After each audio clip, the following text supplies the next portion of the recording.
En estos días todo el mundo habla de la motosierra de Milei y todo el mundo dice que sobra y que hay que adelgazar el poder público y que para eso falta una motosierra. Es curioso que la motosierra siempre sea para adelgazar derechos y nunca para mantener aquellos elementos del Estado que permiten que la coerción del Estado caiga sobre los más débiles, para que la coerción del Estado caiga sobre los débiles, potenciando y fortaleciendo y, desde luego, protegiendo a los poderosos. Permítame que empiece la intervención mirando hacia atrás. En la pasada legislatura, no esta, sino la anterior legislatura, en 18 ocasiones discutimos en pleno sobre esto que han venido a llamar la ocupación y que bien podría ser, para ser más concreto y más exacto, lo que tenga que ver con la morosidad, lo que tenga que ver con el allanamiento de morada o lo que tenga que ver con la usurpación. En 18 ocasiones.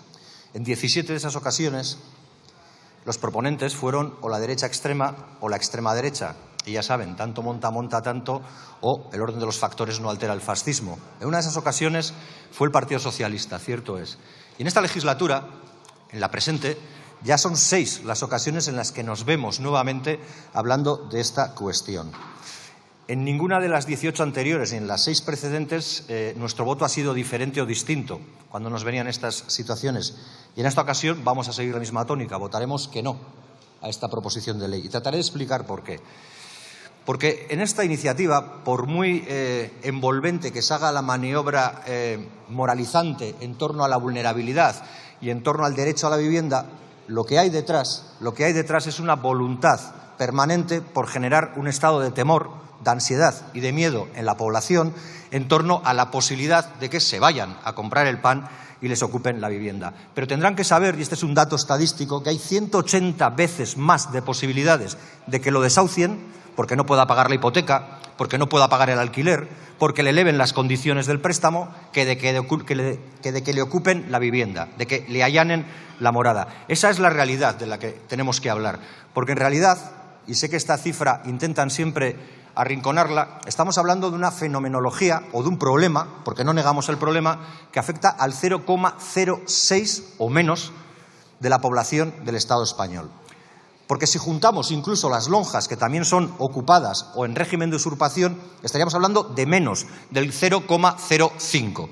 Pero, sin embargo, la preocupación, como he señalado con las 18 iniciativas de la legislatura anterior y las 6 presentes, hacen que este problema se sobredimensione. ¿Y se sobredimensiona para quién o para qué? Pues de manera muy evidente, para seguir abonando la tesis del penúltimo contra el último, para seguir escondiendo quiénes son las bandas organizadas que están detrás del problema de la vivienda. Y las bandas organizadas, que es una expresión que yo acepto, tienen más que ver con consejos de administración de bancos y de fondos de inversión y de realidades como esas que de pequeños delitos casuísticos que se puedan dar. Porque no vale decir muy a menudo en las viviendas se producen delitos. ¿Cuántos? ¿En qué estadísticas? ¿Con el aval de qué institución se comete o se ponen encima de la mesa estos datos? No aparecen. Pero, sin embargo, sembrar la duda es razonable. Y creo que es bueno también que hablemos de que en esta iniciativa, no en las otras, en esta, lo que se pretende es equiparar el allanamiento de morada con la usurpación.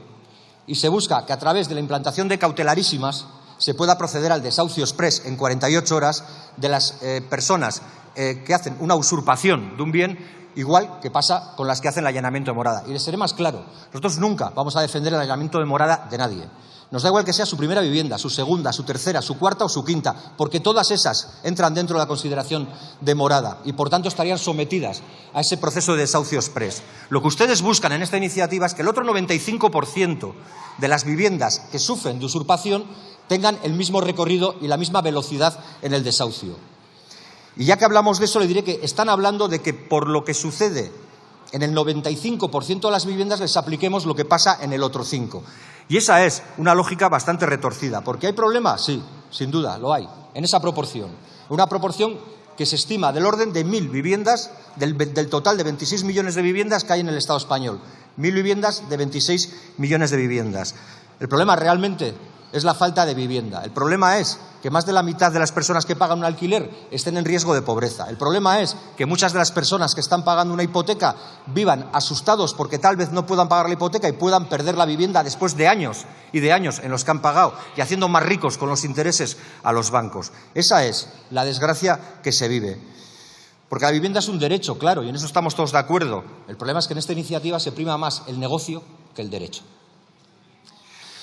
Porque hacer una intervención que casi suena a excusatio non petita, accusatio manifiesta, para decirnos que la vulnerabilidad hay que cuidarla, que los poderes públicos tienen que hacer, que todo el mundo tiene derecho a una vivienda, pero luego percutir y señalar de manera resistente en la necesidad de blindar las posiciones del sector bancario, del sector financiero que tiene esas viviendas vacías, es arriesgado.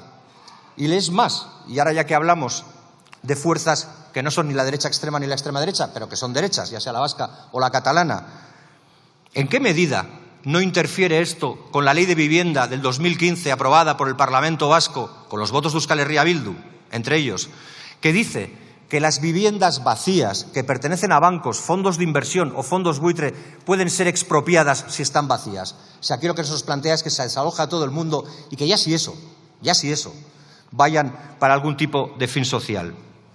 Nosotros no podemos apoyar una cuestión de este tipo. Y ahora, fíjense, las vueltas que da la vida y las tornas que se tornan siempre. Pues no lo hacemos porque aquí sí habría una invasión competencial clara a la Ley de Vivienda del Parlamento Vasco aprobada en el 2015.